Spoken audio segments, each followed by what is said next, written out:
الله أكبر.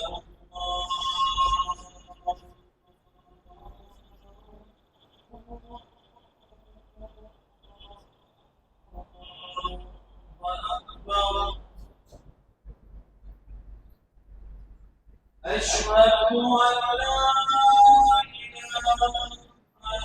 إلا الله.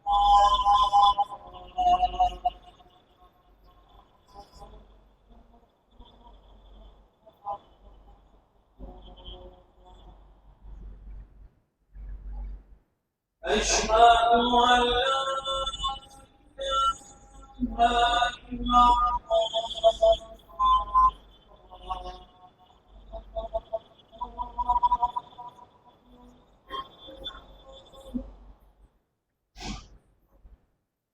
أشهد أن محمدا رسول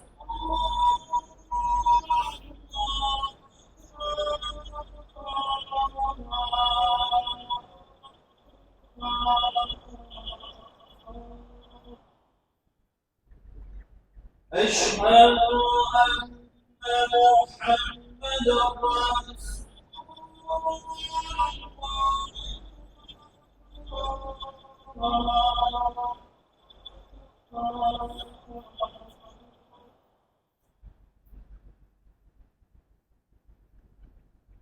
حي على الصلاة.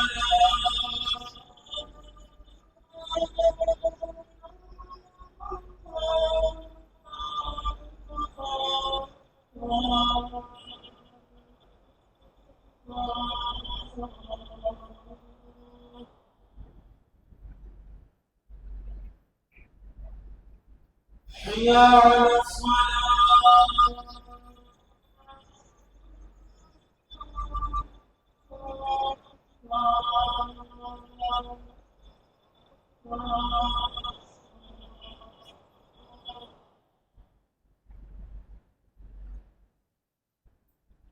حي على الفلاح.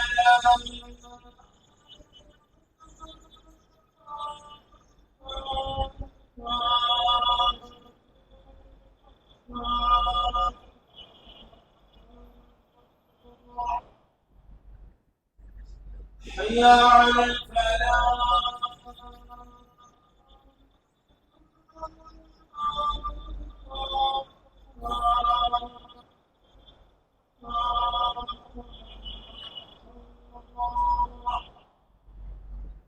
الله أكبر.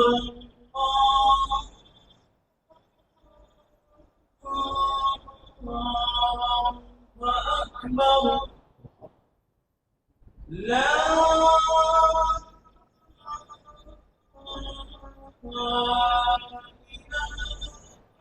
إلا الله.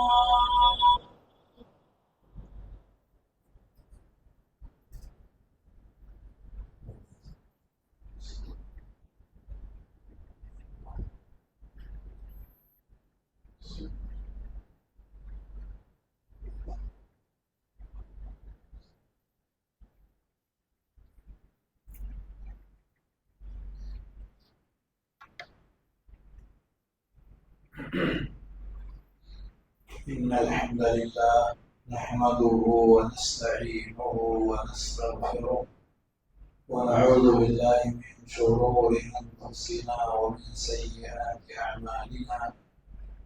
من يهده الله فلا مضل له ومن يضلل فلا هادي له. وأشهد أن لا إله إلا الله وحده لا شريك له وأشهد أن محمدا عبده ورسوله.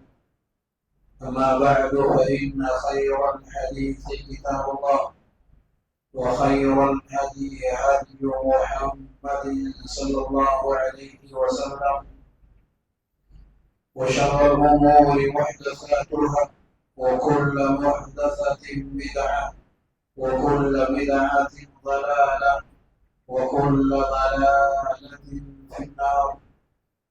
أعوذ بالله من الشيطان الرجيم. بسم الله الرحمن الرحيم. يا أيها الذين آمنوا اتقوا الله حق تقاته ولا تموتن إلا وأنتم مسلمون.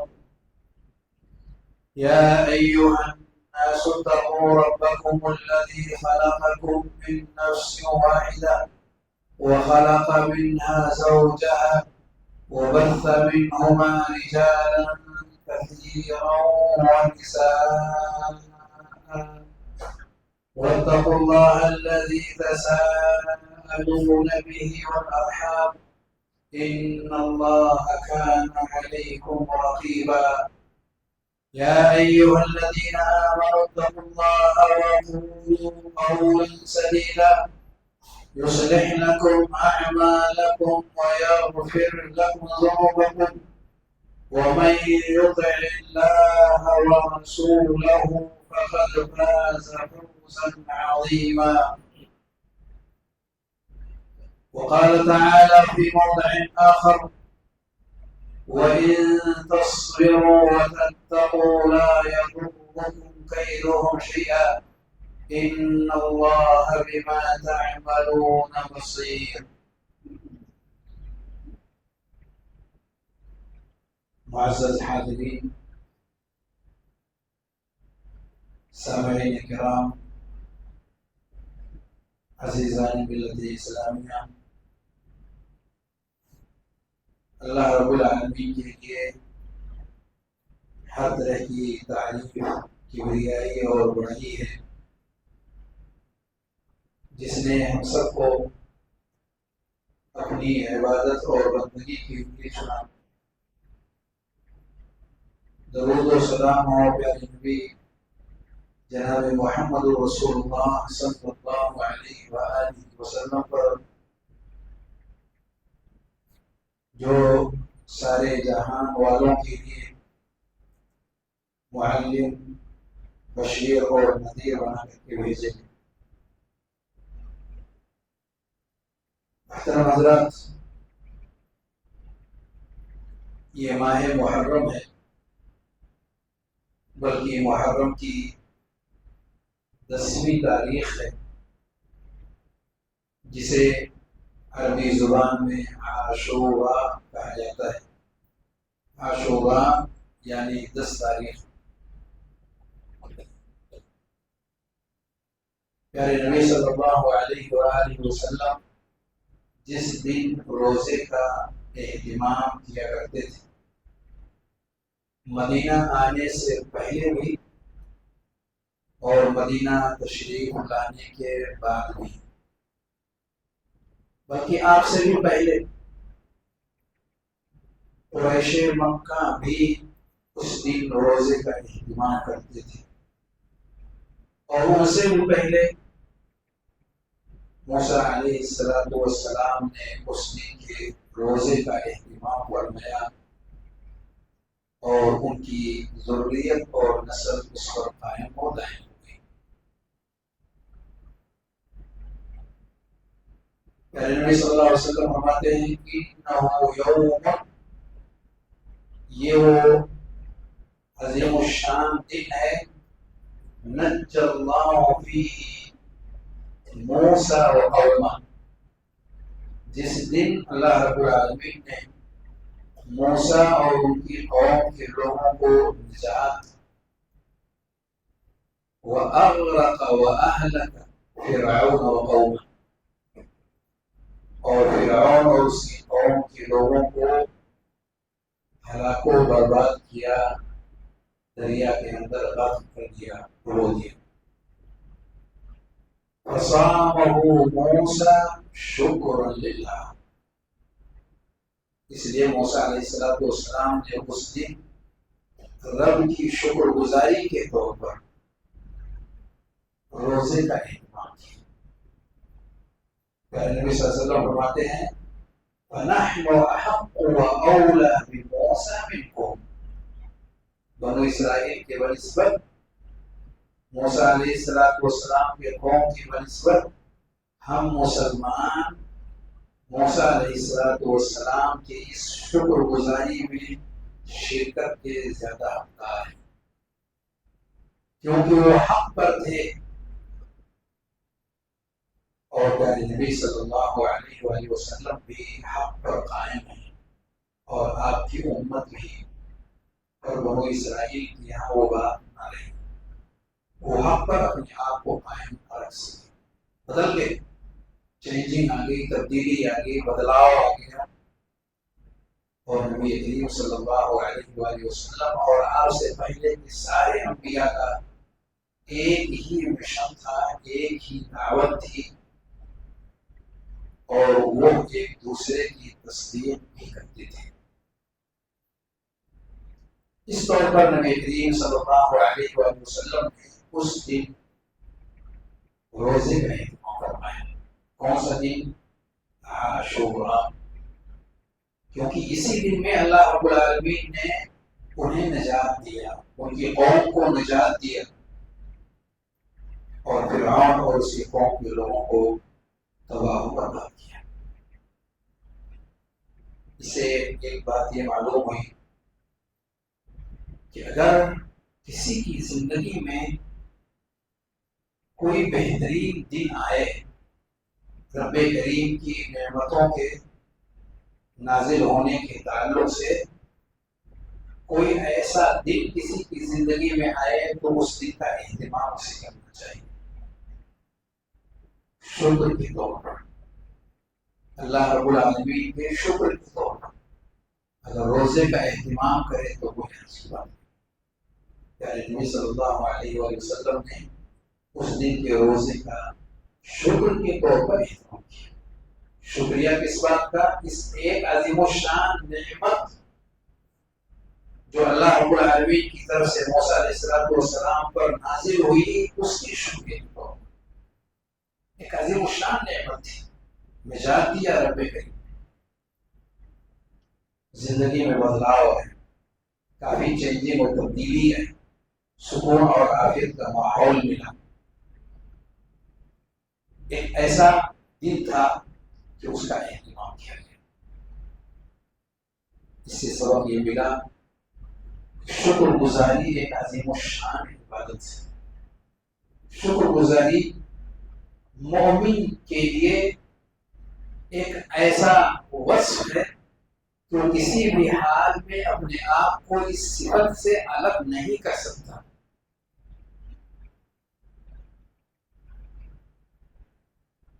جو بھی لوگ رب کریم کے شکر گزار ہوتے ہیں، اللہ ان سے محبت کرتا ہے، اپنے شکر گزار بندوں سے رب کریم کی خصوصی محبت اور خصوصی عنایت ہوتی ہے، اور شکر گزاری ہی تو انسان کی زندگی کا مقصد حیات ہے۔ شکری یہی مقصد ہے انسان کو دنیا میں بھیج جانے کا، تاکہ وہ رب کریم کا ناشکرہ نہیں، شکر گزار بندہ بن کر کیجیے۔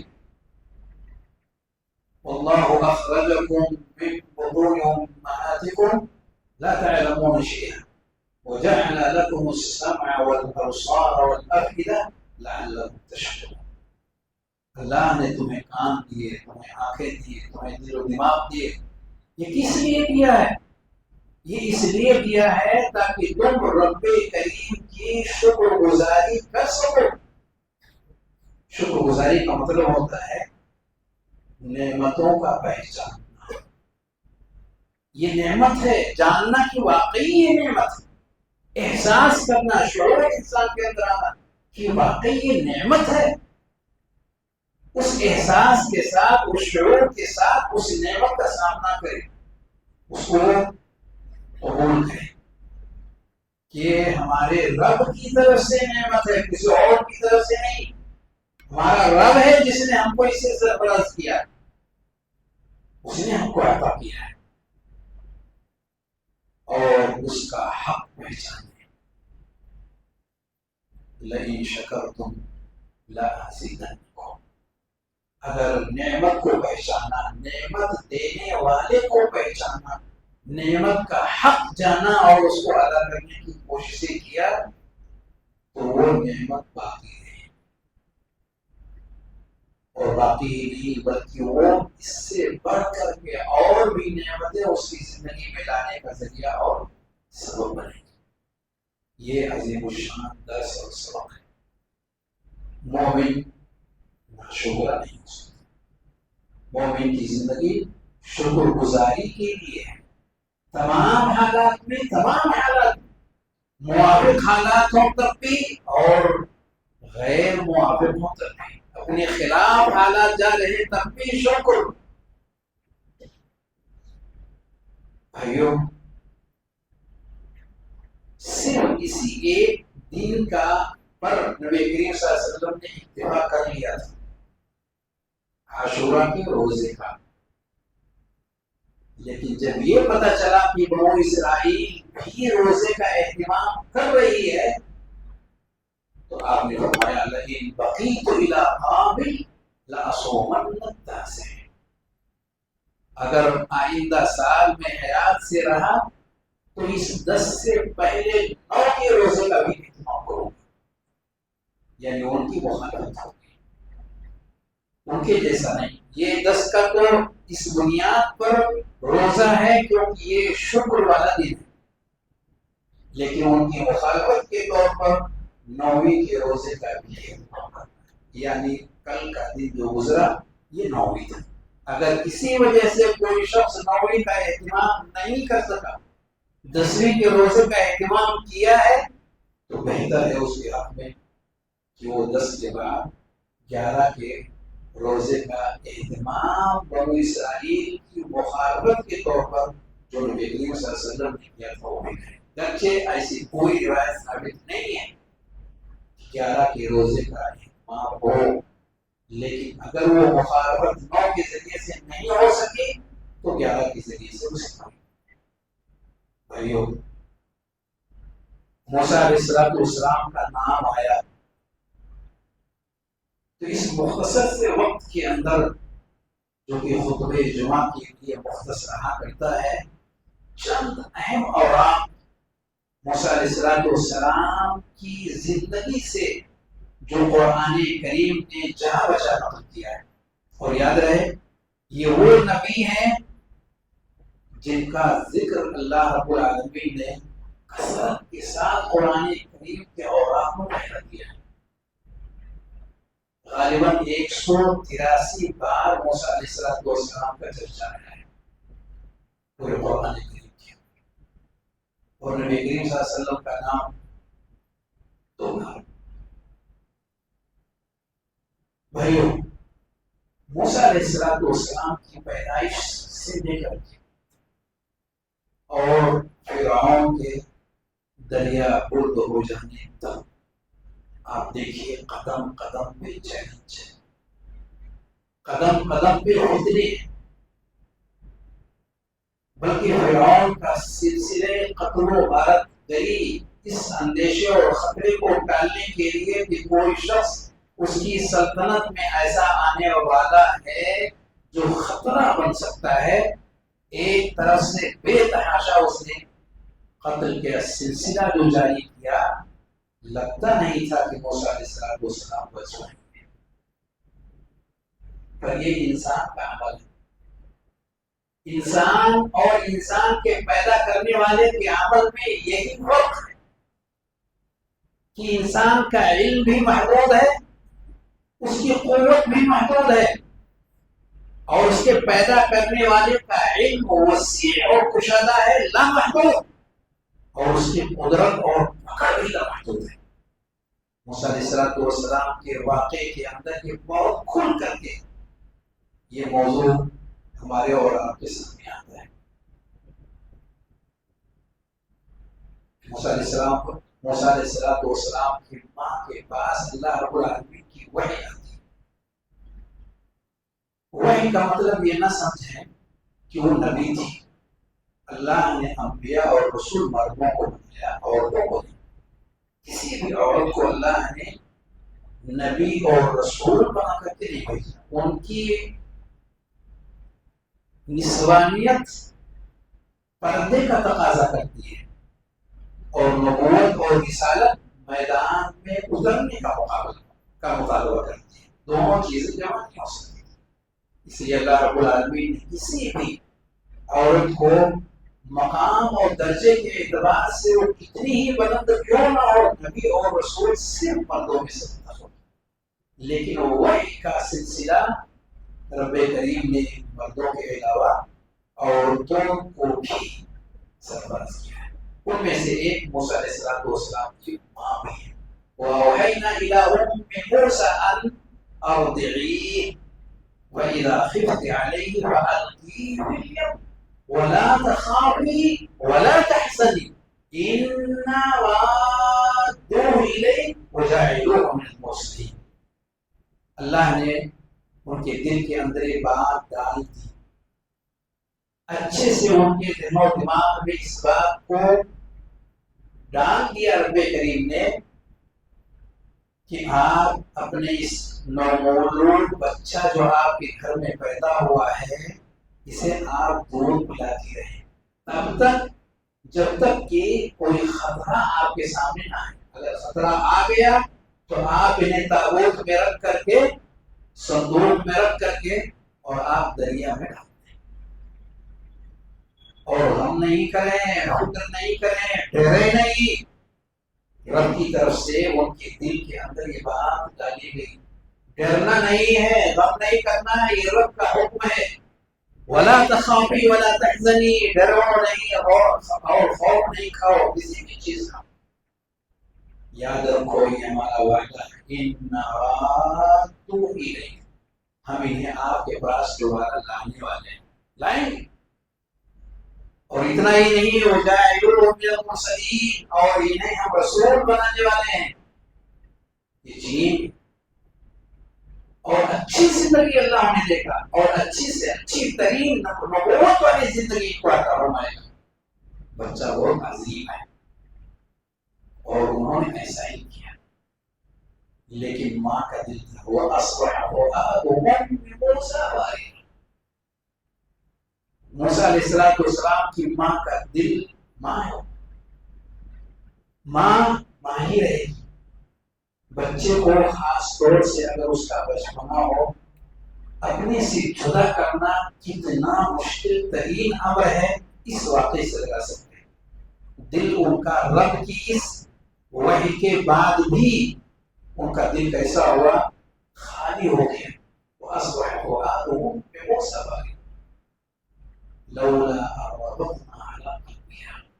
اگر ایسا نہ ہوتا کہ ہم نے ان کے دل کو باندھ دیا، ڈھارس دیا، تسلی دیا، سکون سے، اطمینان سے، ایمان سے اللہ رب العالمین نے ان کے دل کو مضبوط کر دیا. اگر رب کی طرف سے یہ عنایت، یہ خصوصی اہتمام، یہ خصوصی فضل اگر رب کی طرف سے ماں کے اوپر نہ ہوتا تو خطرہ یہ تھا کہ وہ سب کچھ بول اٹھتی، زبان سے کہہ اٹھتی ہو کیا کچھ ہو رہا ہے، اور اپنی زبان سے اپنی اس خیر کا اعلان کر دیتی.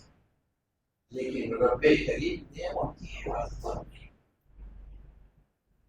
اور دریا میں چلتے چلتے وہ تابوت فرعون کے محل کے پاس تک پہنچا. قتل کیا جا سکتا تھا بچہ، لیکن حفاظت کرنے والا جو رب کریم ہو تو یہ بات نہیں آ سکتی. کہا گیا، کیا کہا گیا؟ قرۃ عین ولا لا تقتلوا. یہ ہماری آنکھ کا، آپ کی آنکھ کا ٹھنڈا بن سکتا ہے، قتل مت کرو اس کو. ہم اسے ایسا ينفعنا او نتخذه ولدا، یہ ہمارے لیے نفع بخش بن سکتا ہے اور ممکن ہے ہم اسے اپنی اولاد کے طور پر پالتے ہیں. رب نے دشمن کی گود میں، دشمن ترین جو ساری انسانیت کا قاتل تھا، ایسے قاتل کے گھر میں اس کے ہاتھ میں پہنچا کر کے ان کی پرورش کا پورا اہتمام. وحرمنا علیہ المراضع من قبل، لیکن دودھ کوئی نہیں پلا سکتا تھا. فبصرت به عن بعد، دور سے بہن دیکھتی رہی، اسی کہا دیکھتے رہو اس کو، پیچھے کرو اس کو، دیکھتے رہو. دور سے دیکھتے دیکھتے موسیٰ علیہ السلام اس گھر تک پہنچ گئے ہیں. یہ دیکھ کر کے وہ بہن دور سے دیکھ رہی تھا. سبحان اللہ، هل ادلکم علی اہل بیت یکفلونہ لکم، کیا آپ چاہتے ہیں یہ کسی کے دودھ کو نہیں پی رہے ہیں، کسی کو منہ نہیں لگا رہے ہیں، ہمارے گھر میں بھی ہے، یا کسی ایک شخص کا میں پتہ بتاؤں کہ وہ بھی آ کر کے ٹرائی کر لیں، تجربہ کر لیں۔ اجازت ملتے ہی موسیٰ علیہ السلام کی جان کی انٹری ہوتی ہے اور موسیٰ علیہ السلام کے دودھ مسئلہ رب کریم کی طرف سے حل ہو جاتا ہے۔ اس دوران ددناہ الی امہ کی تقر عینها، رب کریم نے کہا اب ہم نے لوٹا دیا اس بچے کو آپ کی گود میں تاکہ آپ کی آنکھیں بچے کو دیکھ کر کے ٹھنڈی ہو جائیں۔ آخرت سے پہلے دنیا کے اندر رب کریم نے نعمت کو پورے طور پر نازل کر کے اور کیسے اس کی حفاظت کا بندوبست ایک اعلیٰ ترین شکل میں رب کریم نے کیا ہوا ہے۔ بھائیو، حالات جیسے بھی ہو جائیں، انسان کی زندگی میں انسان اگر رب کا بنتا ہے، احفظ اللہ یحفظ، احفظ اللہ تجدہ تجاہک، رب کی حفاظت کرو، رب تمہاری حفاظت کرے گا، یعنی اس کے راستے کو تمہارے لیے آسان بنا دے گا۔ تجدہ تجاہک، اس کی عنایتوں کو اپنے سامنے پاؤ گے، اس کی رحمتوں کو اپنے سامنے پاؤ گے، لیکن اپنے دل کے اندر وہ اہتمام آنا چاہیے، وہ احساس آنا چاہیے، وہ شعور آنی چاہیے، وہ ایمان آنا چاہیے، جس کے پیش پر اللہ رب العالمین ہماری باتوں کی اہمیت کو، ہمارے اندر سے نکلی ہوئی آواز کو اللہ رب العالمین اہمیت دیتا ہے۔ ضرورت ہے کہ اس طرح کے واقعات سے یہ عبرت اور نمونہ ہے۔ موسیٰ علیہ السلام کی زندگی میں اگر دیکھا جائے بھائیوں، قدم قدم پہ اس قدر عجائب و غرائب ہیں ان کی زندگی کے اندر کہ آپ دیکھتے رہ جائیں۔ خوف زدہ ہیں موسیٰ علیہ السلام، ڈرے ہوئے ہیں، خوف زدہ ہیں، اپنی جان پر انہیں خوف آ رہا ہے، بھاگے ہوئے گھر سے نکلے ہوئے ہیں، چھپنے، کہیں بھاگ جانے اور اپنے آپ کو بچا لینے کا پروگرام بنا کر کے وہ اپنے گھر سے نکلتے ہیں، میدان اور صحرا کے اندر پہنچتے ہیں۔ اگر ذریت اچھی ہے، نسل اگر اچھی ہے تو یاد رکھیے وہ اس لیے کہ اس کی جڑ اچھی ہے۔ پیداوار اگر صاف ستھری ہے، پیداوار اگر زوردار ہے تو یاد رکھیے کہ وہ زمین بہت شاندار ہے جس پر یہ پودا اگایا گیا ہے۔ پریشان حال انسان، تکلیف کا مارا ہوا، جان کا خطرہ جس کے سروں کے اوپر تلوار کی طرح سے لٹک رہا ہے، وہ انسان دیکھ رہا ہے، کیا دیکھ رہا ہے؟ وَوَجَدَ عَلَيْهِ أُمَّةً مِّنَ النَّاسِ يَسْقُونَ، وہاں دیکھ رہا ہے کہ بہت سارے لوگ ہیں جو اپنے بکروں اور بکریوں اور بہت سارے مویشیوں کو لے کر کے اور ایک جگہ جہاں پانی میسر ہے اپنے جانوروں کو پانی پلا رہے ہیں۔ وَوَجَدَ مِن دُونِهِمَا امْرَأَتَيْنِ تَذُودَانِ، پر وہاں دو بچیاں ایسی بھی ہیں، دو عورتیں ایسی بھی ہیں جو اپنے مویشیوں کو، جانوروں کو وہاں سے ہٹا کر کے دور کر رہی ہیں۔ قَالَ مَا خَطْبُكُمَا، یہ ہے انسان کی جڑ، یہ ہے انسان کی صاف ستھری بنیاد، پاکیزہ انسان کی ایک عظیم الشان وصف۔ ما خطبكما، بات کیا ہے؟ قالتا لا نسقي حتى يصدر الرعاء، ہم اس وقت تک پانی نہیں پلا سکتے جب تک کہ یہ لوگ پانی پلا کر کے یہاں سے ہٹ بھی جائیں گے۔ مردوں کے ساتھ مل جل کر کے زندگی گزارنا ہمارا مشن نہیں ہے۔ قالتا لا نسقي حتى يصدر الرعاء، موسیٰ علیہ السلام آگے بڑھے، فَسَقَاهُمَا، آگے بڑھ کر کے ان کی مویشیوں کو انہوں نے پانی پلایا اور ان کے حوالے کیے۔ ثُمَّ تَوَلَّىٰ إِلَى الظِّلِّ، بچیاں جب واپس اپنے گھر گئی، والد جو صاحب فراش جو ان کے سامنے معاملہ رکھا، بات آئی، یا ابت استعجل ان خیر من استأجرت القوی الامین، یہ موسیٰ علیہ السلام کی صفت۔ اے میرے ابو جان آپ انہیں مزدوری پر رکھ دیجیے. ایسا مزدور تو دکھنے میں نہیں آتا ہے جس میں دو خوبیاں پائی جاتی ہوں، امین بھی ہو اور طاقتور بھی ہو، اپنا کام کرنے میں حوصلہ مند بھی ہو اور اس کے اندر امانتداری بھی پائی جاتی ہے. ضرورت ہے کہ ہم اپنے گھروں کی تربیت ایسی ہی کریں، پاکیزہ چیزوں پر کریں. خواتین کی بچیوں کی پرورش حیا اور شرم کے ساتھ میں اگر رہے گی تو وہ بھول دے گی. اللہ رب العالمین سب کو صحیح راستے پر چلنے کی توفیق عطا فرمائے. جو ثمرات، جو نتائج، جو دروس، جو اسباب ہمیں موسیٰ علیہ السلام جیسے انبیاء صالحین کی زندگیوں میں نظر آتے ہیں، اللہ ہم سب کو ان کا اہل بنائے. آمین. بارک اللہ لنا ولکم وبارک علیکم.